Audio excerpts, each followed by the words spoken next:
Уран баримлч төвшин төрө 2012 онд Дорногов аймгийн Политехникийн коллежийн гар урлалын ангийг 2016 онд соёл урлагч сургуулийн уран баримлч мэргэжлээр төгсжээ.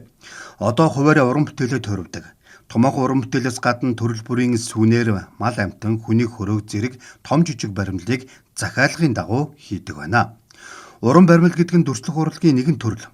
3 хэмжээст орон зайны бодит болон хийцүр биетийг дүрслэхийг хэлдэг байна. Болог суманд Майн зоёо хөшөө хийсэн. Тэгэхээр энэ Дорногов аймагт болохоор энэ соёл спортын ордны өмнөх Япон Монголын хөшөө бас хийж илаа. Тэгээд дэлгэрэх сумандаа бас сэт мөрний хөшөө хийсэн. Тэгээд юуны үндэсний цэцэрлэг төрөлд адууч удам гэдэг миний нэг 150 см-тэй нэг бүтээл бас байдаг. Оюутан байхдаа хийжсэн. Тийм уран бүтээлч юм байна. Одоо бол урландаа одоо ингээд унах гэдэг бүтээл хийж байгаа. Тэгээ нэг өнөөний нэг сүнээр хийжээ. Тэгээд урландаа ер нь тэгээд захиалгаар юм ийдэг. Эдийн төлөв одоо тэгээд орон нутгатаа сайхан том хөшөө тий.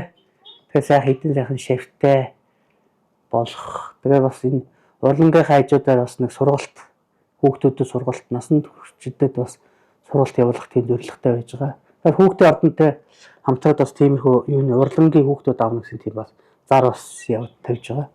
Тэрбээр хуур хурдны удам тадуугаар алдартай дэлгэрэх сумын угуул уран бүтээлийн Монголын нүүдэлч малчтын дундаас урган гарсан уламжлалт ахуй соёл зан заншил тулгуурлан төрөвдөг.